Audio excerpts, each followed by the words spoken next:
My name is Carolyn. I'm a creative entrepreneur who loves to analyze everything about the startup, tech, and VC world. Today, I want to talk about Pinterest and how their team's leadership has a little bit of a sketchy history of not paying their female employees or even some of their female co-creators. I'm primarily going to focus on two high-profile lawsuits. First is a new case made last week by Christine Martinez, who claims that she was never compensated for helping come up with the core ideas that made Pinterest Pinterest. And the second is a lawsuit from 2019-2020 focused on Françoise Brougher, where she basically accused them of gender discrimination, unequal pay, and a whole lot more, including being purposefully excluded from board meetings and other high-profile meetings, despite the fact that she was supposed to be the CEO's number two.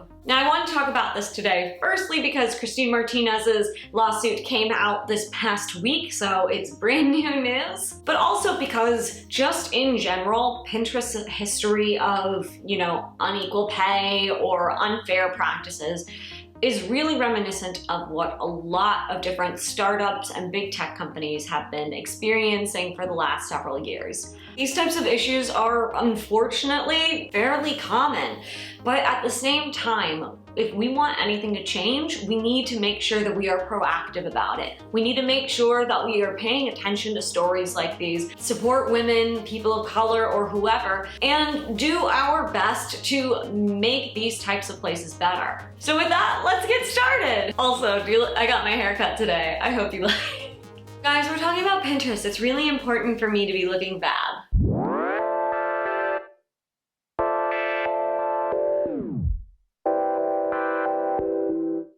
We're gonna have some fun today. What happened to Clubhouse? Here's what you need to know. There was just one problem. The more I dig, the more I worry they're going to the moon.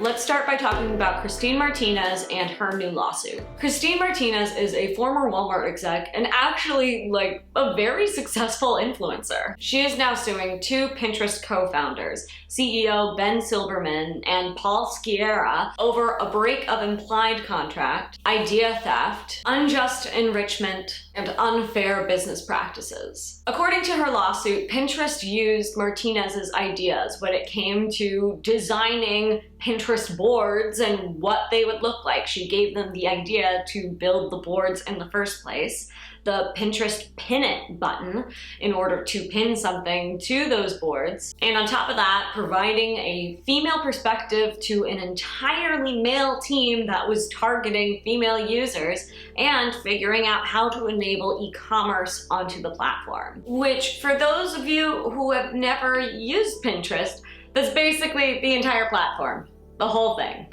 Home decor, fashion, DIY, the works, as well as introducing Ben Silbermann to key bloggers and influencers who could help grow and promote Pinterest's brand. What are the ideas you believe you contributed to Pinterest but were never compensated for? I actually helped to create the core concept of Pinterest. I created its utility, which at that period of time was a visual bookmarking tool. Most importantly, I found the community and introduced them and brought them onto the platform. And last but not least, I created the marketing strategy that helped Pinterest, sort of expand and sort of the viral way that it did, that eventually led to the mass adoption of the website. Now, here's a key piece to this lawsuit.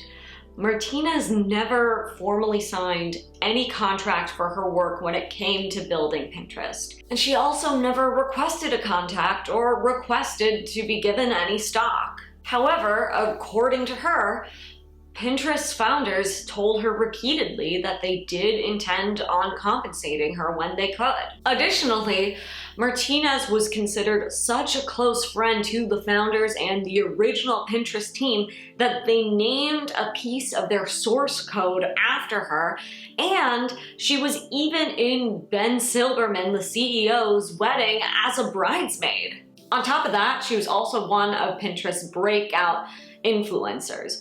You know, she had a blog beforehand and she brought customers onto the site, but she's still one of the top influencers on Pinterest platform today. In her interview with the New York Times, she admitted she had been naive, but at the same time, she also said that she fully expected that they would compensate her at some point. And that it wasn't until Pinterest launched its IPO in 2019 that she realized that they had no plans to compensate her, period. So does she even have a case? I have no idea, guys. I am not a lawyer. I've just read a bunch of articles about this. But the one thing that Christine Martinez literally does not have is anything in writing. So I would like to take this moment to just give you a friendly reminder that if you are ever working on anyone's project ever, and you're giving work for free, but you expect to be compensated someday if it ever becomes big, or even if you think, you know, I don't know, this project is ever gonna work out, seems like they're likely to fail, just get a freaking contract. I know it can be nerve-wracking, I know it can be scary, but seriously, just get a contract written down, or even just a typed out agreement in an email that is timestamped, that has everybody involved CC'd on it. At least something, so that if you ever end up in this situation where you could have been a part of an IPO that would have resulted in you becoming a millionaire or billionaire, just please. But yeah, overall, I mean, this type of case is really hard to prove, especially if you don't have anything in writing. I am hoping that she at least has some emails or, you know, a handwritten note, something like that, an audio recording, anything that she can bring to the judge and say, hey, I deserve to be paid my fair share. I came up with this idea, this idea, this idea. She has plenty of documentation indicating that she was involved in the early creation of Pinterest, and she has plenty of documentation saying that, you know, she's been a prominent influencer on the platform. But, you know, it's the type of thing where if you don't have a contract, it is so difficult to prove that you deserve to be compensated.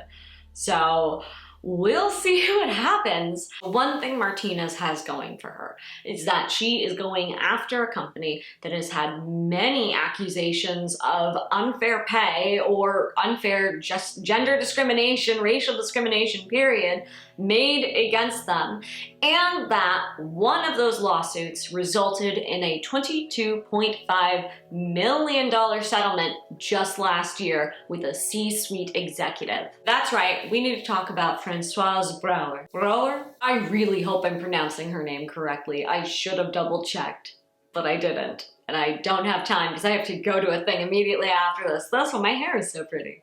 She is French. Françoise Brougher? Yes, oui, ouais.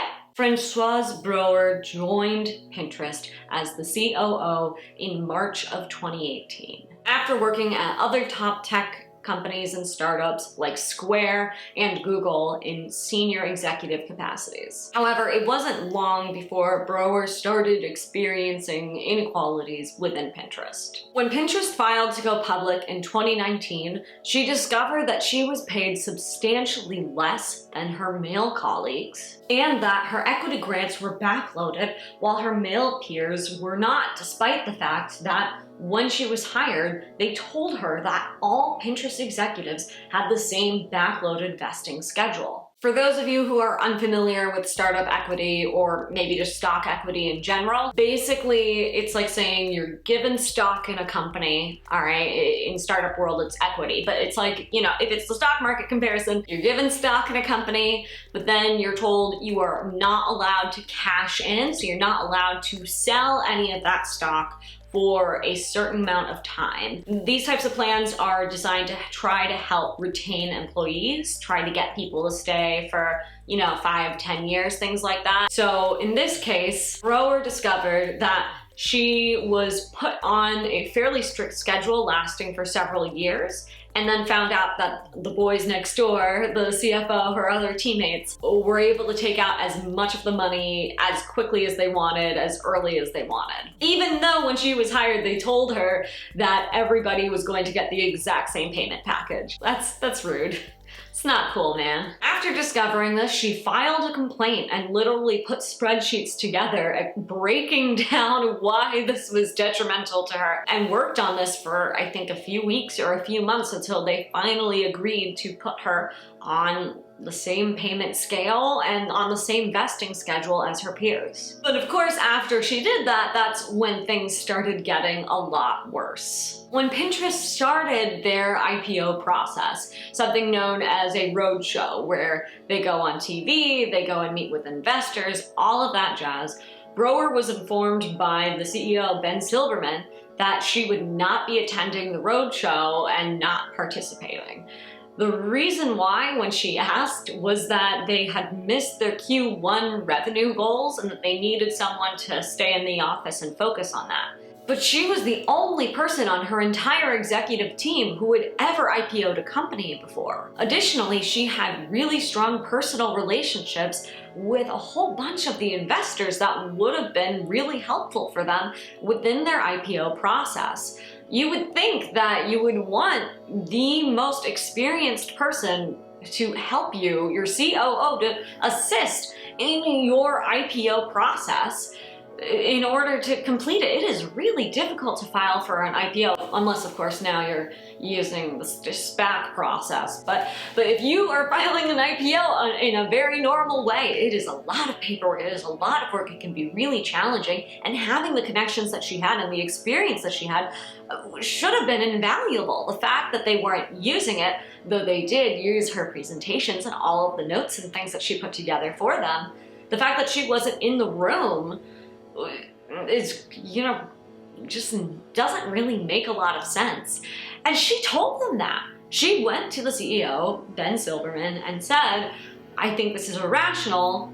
Like, I don't understand why you're making this decision. Why don't we try, you know, created a couple of different options. And he never ever replied to her, never got back to her. And of course, after the IPO process and after she had stood up to herself to make sure that she was paid the same as her male peers, she started becoming excluded in meetings where they would purposefully not invite her or schedule meetings after meetings that she was in, and occasionally include people who reported to her in those meetings without telling her, to make the big decisions that influenced where Pinterest was going. Overall, this was really confusing because it was clear that Brougher did her job incredibly well. She helped double their revenue in just a few short years and helped develop a much stronger e-commerce business structure, got things much more organized. Things had been a little bit of a mess. Pinterest had been around for nearly 10 years by that point, but it had never really been that profitable. Brougher was integral for making sure that Pinterest was not only reaching revenue goals, but was also becoming a much more stable company. Brougher even said that the chief financial officer of Pinterest, Todd Morgenfeld, yelled at her in front of their colleagues, "What's your job anyway?"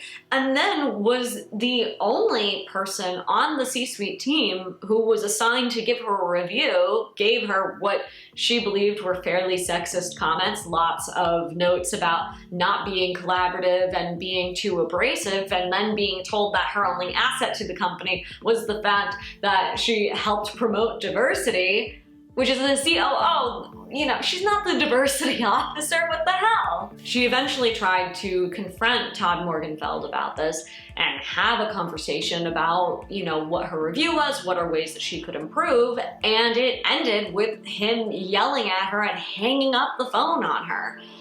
Brougher was very concerned, and rightfully so. You don't want people who are giving you reviews to be screaming at you over the phone, and went to the CEO, Ben Silbermann, who claimed, oh, it's just a domestic dispute, you know, like husbands and wives quibbling, like it's not that big of a deal. But she eventually was fired shortly afterwards. Shortly after being let go, and after other former Pinterest employees started posting about Pinterest gender and racial discrimination, Brougher wrote a blog post that went viral called "The Pinterest Paradox," cupcakes and toxicity. There she wrote, "What happened to me at Pinterest reflects a pattern of discrimination and exclusion that many female executives experience, not only in the tech industry, but throughout corporate America. If someone of my privilege and seniority is fired for speaking out about these issues, the situation is likely far worse for people earlier in their careers. I hope that by sharing my story, I can contribute to dismantling the system of gender bias that persists despite progress made exposing misconduct within companies like Pinterest." Seriously, her blog post is damning and so insightful. It is extremely well written and detailed, and it went viral for a reason. I'm going to include a link of it in my description down below, so definitely check it out if you haven't already.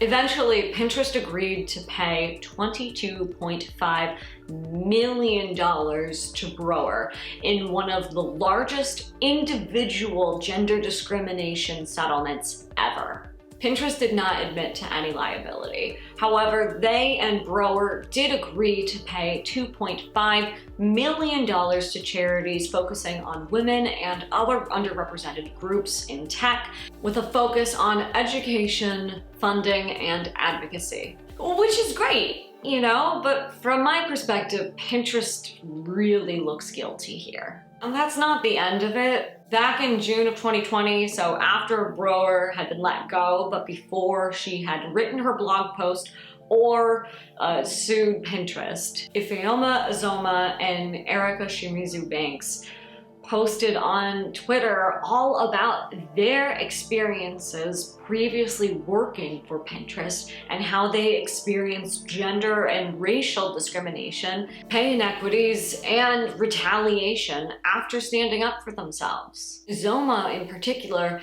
was doxxed by one of her white male coworkers and was harassed online by all sorts of different people after she spoke up about wanting to be paid equally and treated fairly. Shortly afterwards, Brougher wrote her blog post, and over 200 Pinterest employees staged a virtual walkout in support of the two employees who spoke up and of their former COO, Brougher. They demanded that the company actively increase the amount of women and minorities in leadership positions at Pinterest and provide far more transparency when it comes to promotion levels, retention, and pay. Ozoma eventually helped sponsor the Silence No More Act in California, which will broaden the protection of employees who speak out about discrimination or harassment at work. And she also wrote a great opinion piece in the New York Times about how NDAs are being used to cover up workplace abuse. I'm gonna put that link down below. You should also check that out. So these are all pretty massive accusations in general, but how has Pinterest responded?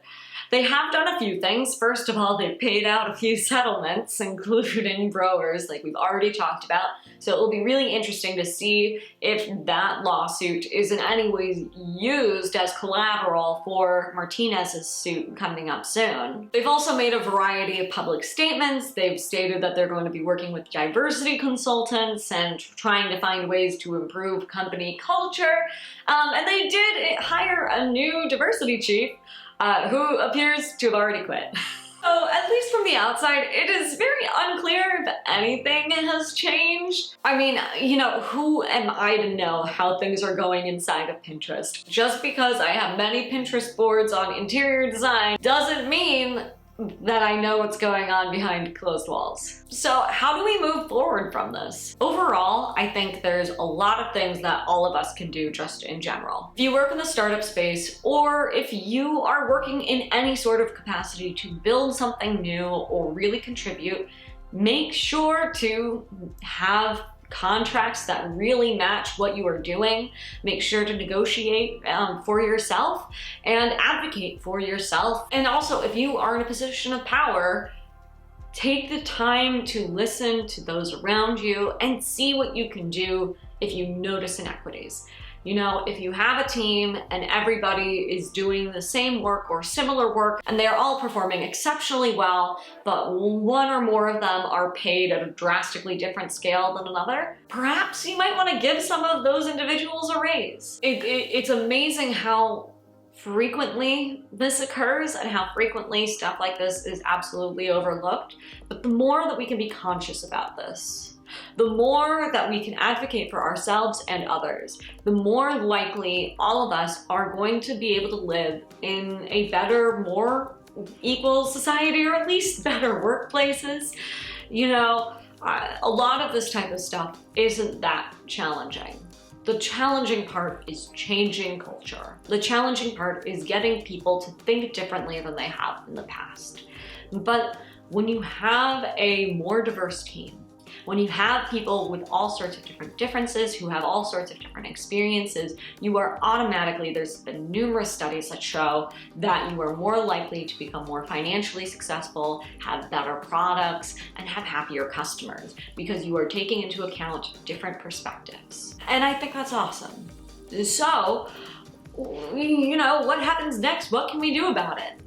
Advocate for yourself, advocate for others, and stay informed. The more you can learn about this, the more you can learn about any ways to make the world a better place, I think is the best way to go. A lot of these types of problems and a lot of companies aren't gonna go away quickly.